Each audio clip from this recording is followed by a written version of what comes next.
Hi, my name is Adam Whitmer. I'm the founder and host here at ComplianceCohort.com. And welcome to our 4th annual Halloween compliance clip special, where I dress up for Halloween and do a compliance clip.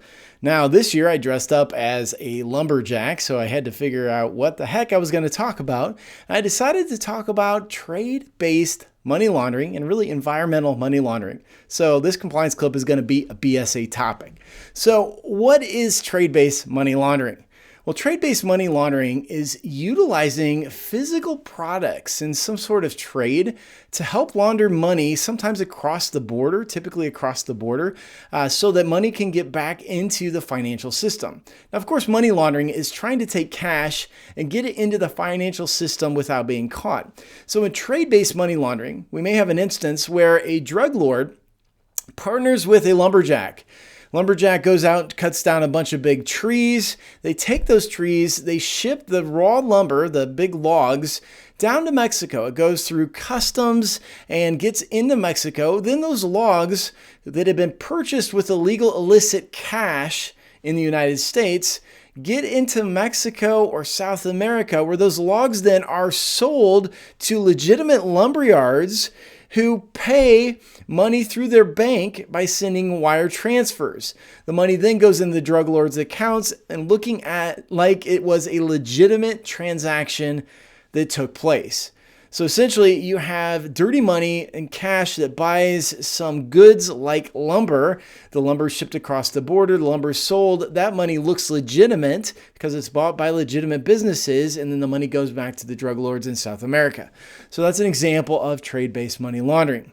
Now, if we talk about environmental laundering, this is a hot topic that's been coming up with the Financial Action Task Force. Not as much FinCEN in the United States, but the Financial Action Task Force is the group of nations that come together and really kind of give FinCEN some of their guidance. And they've been talking about environmental money laundering and warning countries and financial institutions and regulators to watch out for environmental fraud and environmental money laundering. So sometimes we're seeing things like gold being shipped across borders to countries that wouldn't have as much gold, illegal shipments across borders of different things.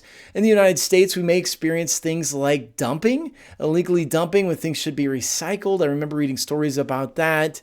You may have illegal lumberjacks knocking down trees that were in a forest and are not supposed to, but they're using these funds to from the environment to launder their money. So money laundering is a growing trend in the environmental world, and trade-based money laundering is a real thing. So hopefully that's something new for you. That's all I have for you for this compliance clip.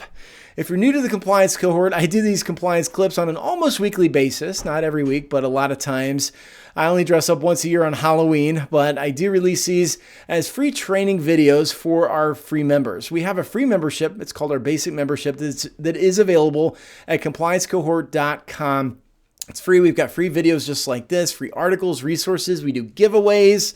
We have a weekly newsletter with a bunch of information. So lots of resources available to you for free at ComplianceCohort.com.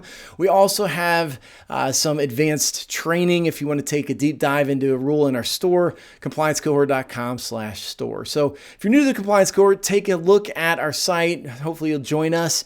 If you're an existing member of the cohort, thank you for doing what you do. We appreciate you. The reason we do what we do is because you do what you do and you follow us. So thank you so much. This is all I have for this video, and I hope you have a great day.